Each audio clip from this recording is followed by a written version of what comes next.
ہمارے یہ فرشتے یہاں بیٹھے ہیں نا، ہم کہہ سکتے ہیں ذرا بھائی میرا یہ کام کر دینا؟ نہیں کہہ سکتے۔ جبرائیل کو پکار سکتے ہیں، اے جبرائیل ذرا میرا یہ کام کر دینا؟ نہیں، وہ عالم غیب کی شے ہے۔ کسی ولی اللہ کی روح کو پکار کر کہنا کہ میری یہ مشکل دور کر دے، نہیں۔ اللہ سے کہیں، اللہ کو پکارے، اللہ جس کے ذریعے سے چاہے آپ کی ضرورت پوری کر دے۔ اس ضمن میں کہوں گا کہ شاہ ولی اللہ دہلوی نے ایک بات کہی ہے، اگرچہ مجھے اس کی کوئی دلیل اپنے طور پر انڈیپینڈنٹلی کتاب و سنت میں نہیں ملی ہے، لیکن شاہ صاحب کا ایک مقام مرتبہ ہے جو میری نگاہ میں بہت بلند ہے۔ میرے نزدیک دو عظیم شخصیتیں عالم اسلام کی، امام ابن تیمیہ اور امام غزالی کو جمع کریں تو شاہ ولی اللہ بنتے ہیں، اتنی عظیم شخصیت۔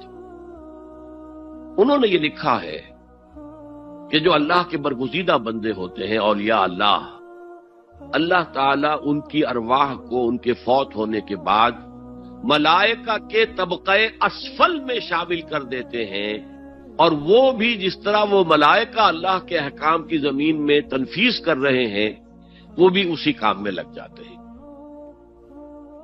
میں نے عرض کیا کہ میرے پاس انڈیپینڈنٹلی کوئی دلیل نہیں ہے اس کے حق میں، لیکن شاہ صاحب کا فرمانا خود میرے لیے ایک درجے میں دلیل ہے۔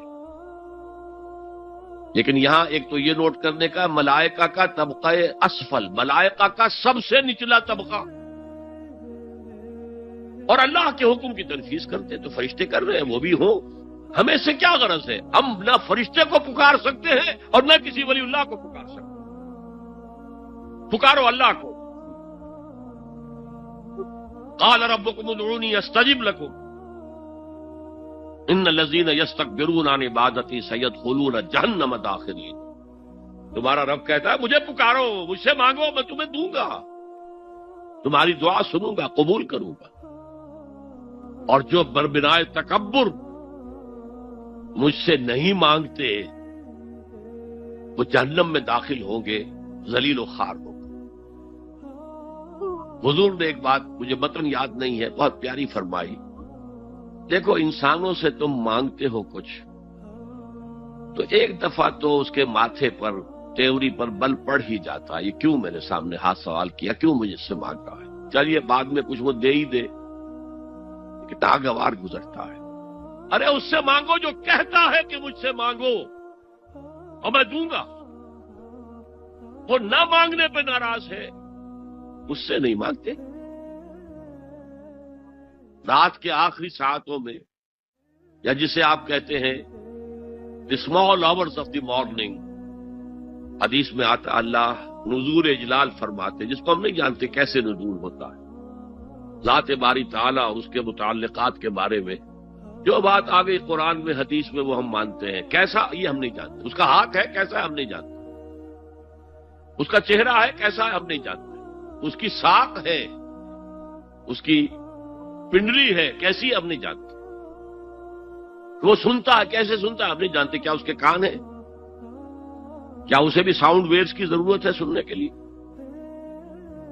وہ دیکھتا ہے کیسے دیکھتا ہے ہم نہیں جانتے، وہ اترتا ہے کیسے اترتا ہے ہم نہیں جانتے، جو قرآن میں آ گیا حدیث میں آ گیا مان لیجئے بس، باقی یہ متشابہات میں سے ہے، اس کی کھود کرید میں پڑو گے تو فتنے میں مبتلا ہو جاؤ، ابتغاء الفتنۃ وابتغاء تاویلہ۔ لہذا حدیث میں آتا ہے کہ رات کی آخری ساعتوں میں اللہ سمائے دنیا تک نزول فرماتے ہیں، اور پھر ندا لگتی ہے حل من سائل فاعطیہ، ہے کوئی سوال کرنے والا، مانگنے والا کہ میں اسے دوں، حل من مستغفر فاغفر لہ، ہے کوئی گناہوں کی معافی چاہنے والا کہ میں اسے معاف کر دوں۔ ہم انٹا غفیل سو رہے، ہم تو مائل بکرم ہے، کوئی سائل ہی نہیں، راہ دکھلائیں کسے، رہنم منزل ہی نہیں، راہ کسے دکھا، اللہ کے راستے پر چلنے کا فیصلہ کرو، اللہ کی راہ میں جہاد کا فیصلہ کرو، پھر اللہ راستہ کھولے گا، والذین جاہدوا فینا لنہدینہم سبلنا، وہ لوگ کہ جو ہمارے راستے میں جہاد کریں، محنت کریں، مشقتیں کریں، ہم لازماً ان پر اپنے راستے کھولتے چلے جائیں۔ وہ دعا شرک فی الدعا، مانگو صرف اللہ سے، وہ چاہے کسی فرشتے کے ذریعے، چاہے کسی فوت شدہ ولی اللہ کی روح کے ذریعے سے، چاہے کسی کو بھی نہیں، براہ راست اپنے حکم سے، اس کی تو قدرت ہے، جو چاہے کرے، کن فیکون، وہ جیسے بھی ہو وہ آپ کی ضرورت پوری کرے گا۔ وہی ہے جو کہ مشکلات کو حل کرنے والا ہے، وہی ہے کہ رزق دینے والا ہے، وہی ہے جو مرض سے شفا دینے والا ہے۔ پکارو اسی کو، مانگو اسی سے۔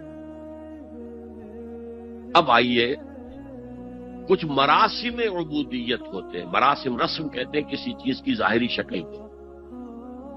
رہ گئی رسم ازاں روح بلالی نہ رہی، فلسفہ رہ گیا تلقین غزالی نہ رہی۔ یہ قرآن کا بھی ہم اسے رسم الخط کہتے ہیں، رسم الخط، اور یہ حضرت عثمان کے زمانے میں فائنل ہوا ہے کہ یہ اس طریقے سے لکھا جائے۔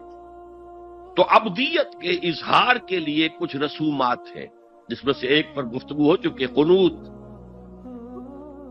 والقانتین والقانتات۔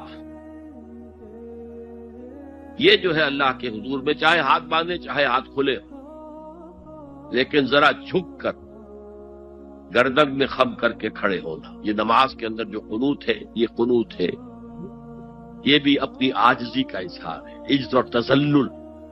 وہ جو ابن قیم کی میں نے ڈیفینیشن آپ کو بتائی، العبادت تجمع اصلین، غایت الحب وغایت الذل والخضوع، حد درجے میں اللہ کے سامنے پچھ جانا، جھک جانا، گر جانا،